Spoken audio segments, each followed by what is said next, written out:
रामैया को उसी गांव में खुद का एक खेत होता था। उस खेत में वो फसल उगाता था और उससे आए हुए पैसों से अपना घर चलाता था।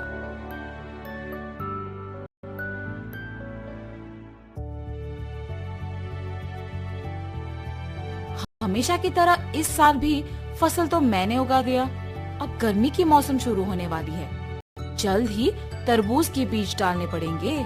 ऐसे सोचकर तरबूज के बीज लेके अपने खेत की ओर जाता है। अरे रे, मैं तो भूल ही गया कि इस साल गांव में पानी नहीं है। मुझे अपने खेती के लिए पानी कहीं से भी लाना होगा, वरना इस साल मैं अपना घर नहीं चला पाऊंगा। ऐसे अपने आप में सोचते हुए दुखी होता है। इतने में उसके पड़ोसी खेत का मालिक विश्वनाथ रामैया को देख उसके पास आता है। अरे रामैया, इतना क्या सोच रहे हो कि मेरा आना भी देखा नहीं तुमने? विश्वनाथ, तुम्हें तो पता है कि मैं हर साल चावल की फसल के बाद तरबूज उगाता हूँ, मगर इस साल गांव में पानी ना होने के कारण मैं तरबूज नहीं उगा सकता हूँ। मैं अपना घर कैसे चलाऊंगा? क्या तुम पानी के बारे में इतना सोच रहे हो? उसमें क्या है, इस सारे गांव में सिर्फ मेरे ही खेत में तो मोटर है। मेरे मोटर का उपयोग करके तुम हमेशा की तरह अपने खेत में तरबूज उगाओ। मैं तुम्हारा एहसान कभी नहीं भूल सकता हूँ। ऐसे कहकर उसके खेत में मौजूद मोटर के सहायता से पानी का उपयोग करके तरबूज उगाता है। कुछ ही महीनों में उसके खेत में तरबूज अच्छे उगते देख बहुत खुश होता है। हर साल से ज्यादा तो इस साल तरबूज उगे हैं, इनको बेचूंगा तो बहुत सारे पैसे मिलेंगे।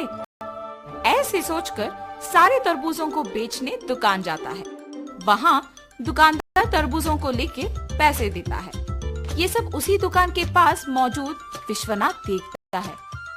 रामैया को तरबूज की फसल उगा के बहुत सारे पैसे मिले हैं। मेरे पानी देने की वजह से ही ये उसके लिए मुमकिन हुआ है, इसीलिए आए हुए पैसों में आधा हिस्सा मुझे मिलना चाहिए। इसके बारे में मुझे रामैया से पूछना होगा। रामैया, मेरे पानी देने की वजह से ही तो तुम इतने तरबूजों को उगा सकते हो। हाँ, आपने सच ही कहा है। उस दिन आपने अगर पानी नहीं दिया होता तो आज मेरे हाथों में पैसे नहीं होते।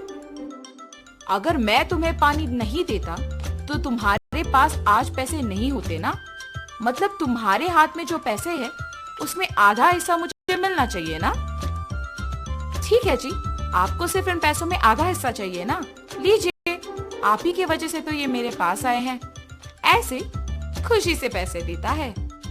मैंने सोचा कि तुम पैसे नहीं दोगे, लेकिन तुमने मेरा एहसान बाकी चुका दिया। मेरे पूछने पर बिना सोचे तुमने पैसे बस दे दिया।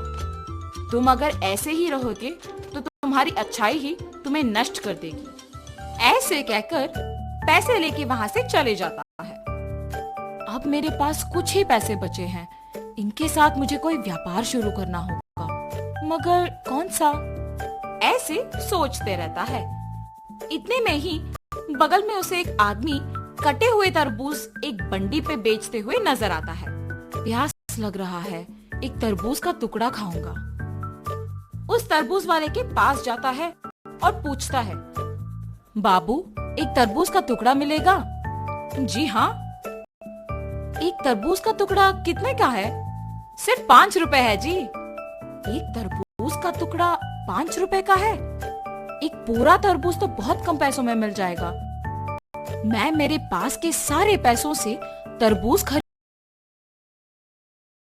के बेचूंगा, ऐसे मुझे बहुत पैसे मिलेंगे।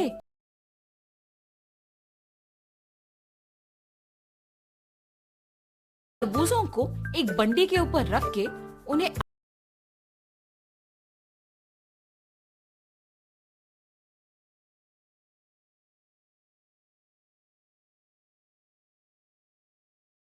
अब सबको पता है कि इस गांव में कुछ दिनों से चोरी हो रही है। जो भी इन चोरों को पकड़ के जमींदार जी के हवाले करेगा, उनको जमींदार जी अभिनंदन करके तोहफा देंगे। उस विज्ञापन को रामैया सुनता है। उस दिन दोपहर को 4 आदमी उसके पास आते हैं। बाबू, हमें 4 तरबूज के टुकड़े दो ना। बाबू, आपको इस गांव में मैं कभी नहीं देखा। गांव में नए आए हो क्या? हाँ जी। किसके घर में रह रहे हो बाबू? पास में जान पहचान के लोग हैं तो उन्हीं के घर में है। इतने में रमैया को सुबह का विज्ञापन याद आता है। वो लोग भी हिचकिचाते हुए उसको पैसे देके जल्दबाजी में वहाँ से निकल जाते हैं। मुझे इन लोगों को देख के लग रहा है कि यही वो चोर हो सकते हैं। इनका पीछा करूंगा तो सच पता चल जाएगा, मेरा शक भी चला जाएगा। ये फैसला करके उनका पीछा करता है। उन लोगों को एक घर में घुसते हुए देखता है। खिड़की में से उन लोगों को देखते रहता है। हम लोगों पे शक आए इससे पहले हमें जमींदार के घर में चोरी करके इस गांव से बाहर निकलना होगा। मेरे सोच के अनुसार ये लोग तो चोर ही निकले हैं। तुरंत मुझे ये जमींदार को बताना होगा, वरना आज जो चोरी होगा उसका कारण तो मैं ही बन जाऊंगा। तुरंत वो वहाँ से जमींदार के पास जाता है। जमींदार साहब, जमींदार साहब। अरे क्या हुआ रामैया, यहाँ आए हो?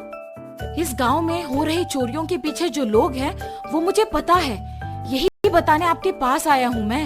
इतना ही नहीं, मैं उन्हें ये कहते हुए सुना कि वो आज आपके घर में चोरी करने वाले हैं, इसीलिए तुरंत आपके पास आया हूँ। ऐसे सब कुछ जमींदार को बताता है। क्या तुम्हें पता है कि वो लोग कहाँ हैं? जी साहब, पता है। सेवकों, तुम लोग अब रामैया के साथ जाके उन चोरों को पकड़ के मेरे पास लाओ। जी प्रभु। जमींदार के आज्ञा के अनुसार सेवक उन चोरों के घर जाके उनको पकड़ के जमींदार के पास लेके आते हैं। उन चोरों को पकड़ने के लिए गांव वालों के सामने रमैया का अभिनंदन किया जाता है और जमींदार उनके वचन के अनुसार उनके जायदाद में एक हिस्सा उसको देते हैं। तुम्हारे अच्छाई की वजह से ही तुम उनके जायदाद में एक हिस्सा पाए हो।